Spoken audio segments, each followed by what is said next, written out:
Colegio de Periodistas Profesionales en Comunicación.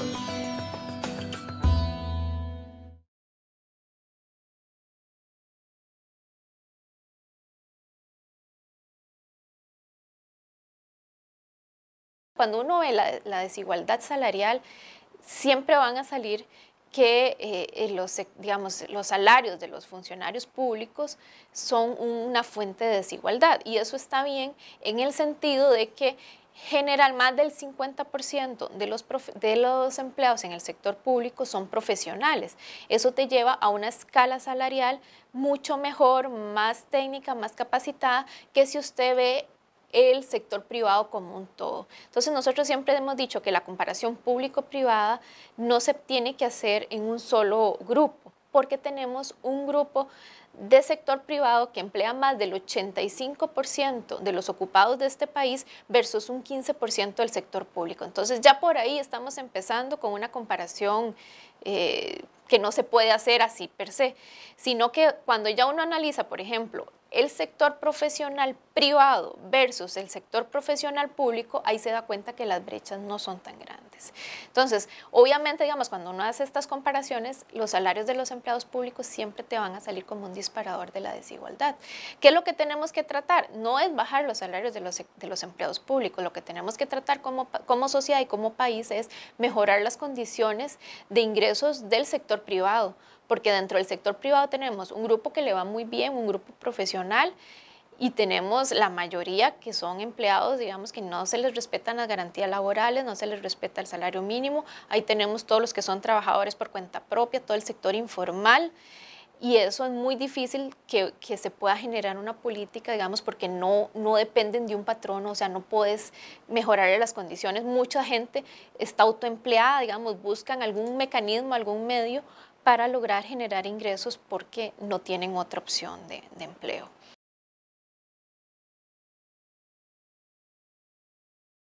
Digamos, cuando uno analiza el tema de la desigualdad, la pobreza, el mercado de trabajo es clave, porque en este país más del 80% de los ingresos de los hogares proviene del mercado de trabajo.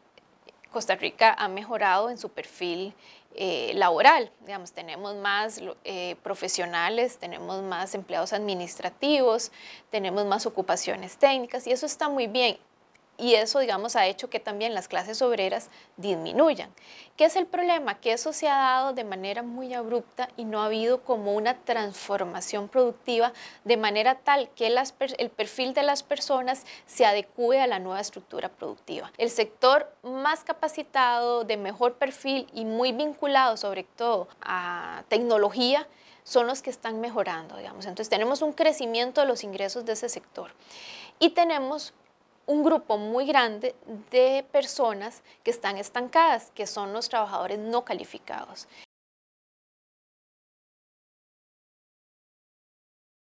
Entonces, se supone que actualmente en Costa Rica estamos con cero inflación, ¿verdad?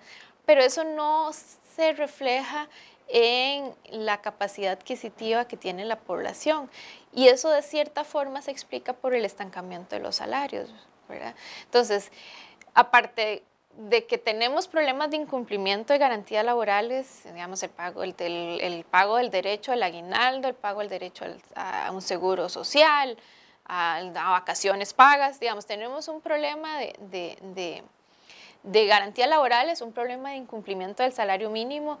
1 de cada 3 trabajadores en este país no recibe el salario mínimo. Pero además tenemos un estancamiento ya en los ingresos. Entonces, mucha gente recibe un ingreso igual o superior al salario mínimo, pero eso tampoco les alcanza, digamos, para satisfacer. Entonces, ¿qué son las estrategias que están usando muchas de las familias? De que ya no pueden sobrevivir con 1 o 2 ingresos. Entonces, mucha gente, digamos, cada vez tratan de insertar más población al mercado de trabajo. Es un problema que se nos ha venido creciendo en los últimos años. A raíz de la crisis del 2007-2008, el desempleo se nos disparó a un 10%. Salimos de la crisis, pero ese desempleo sigue estando en ese 10%. Entonces, algo está pasando. ¿Y qué es lo que tenemos? Un desenganche entre la oferta y la demanda. 7 de cada 10 desempleados no ha completado la secundaria. Entonces, de cierta forma, eso explica también el problema que están teniendo, digamos, porque cuando uno ve cuáles son los sectores que están generando más empleo, más bien están demandando gente con un mejor perfil educativo.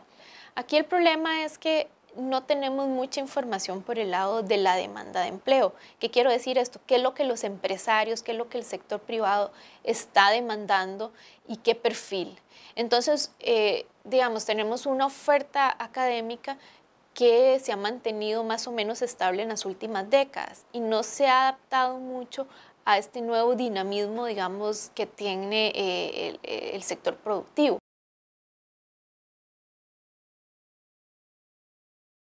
En materia tributaria tenemos un problema. El país está con un alto déficit fiscal y no es un problema que va a solucionarse solo disminuyendo el gasto público. Sabemos que digamos, el Estado todavía necesita brindar muchos servicios y necesita tener, digamos, ¿puede mejorar eficiencia? Sí, puede mejorar eficiencia, pero igual necesitamos recursos frescos al fisco. Y por ese lado tenemos un problema, porque muchos de los sectores más dinámicos de la economía son sectores que no están, o sea, que están libres de impuestos, o sea, que no están cotizando, no están dentro de la estructura, digamos, tributaria. Y eso es porque son sectores que se han incentivado, digamos, en el pasado sin que se haya ido, digamos, adaptando. Entonces tenemos muchos sectores, muchos de los motores de la economía están exentos de impuestos y eso es un problema, sobre todo zonas francas, por ejemplo. Y por otro lado tenemos también lo que es la evasión y la elusión fiscal. Y eso es más evidente, por ejemplo, en los profesionales liberales. Hay muchos profesionales, sobre todo en ciencias de la salud, en ingenierías y en derecho, que no cotizan y no pagan los impuestos que realmente, digamos, deberían de estar contribuyendo con base en las ganancias o los beneficios, los ingresos que están recibiendo. Algunos pensadores dicen, bueno, la desigualdad per se no es un problema. El problema es cuando eso se convierte en un obstáculo para el bienestar de las personas. Y esa es la situación que estamos teniendo en Costa Rica y es algo que no se va a solucionar si no empezamos a implementar política pública. Por ejemplo, política redistributiva, política tributaria, de manera tal que las personas que más ingresos tienen, más riqueza, contribuyan más al Estado y mejorar, por ejemplo, la eficiencia de los programas sociales, de los programas de la educación pública, la salud pública, te genera un bienestar para todos. Una política de empleo también ayuda a la equidad. Entonces, políticas productivas, incentivo a la microempresa, todo ese tipo de políticas te ayuda a cerrar brechas y mejorar la equidad. Entonces, sí necesitamos acciones. No es un problema que se va a resolver por el mercado, porque el mercado hace su función. Si usted no mete mano ahí, es muy difícil, digamos, que logremos mejorar la equidad.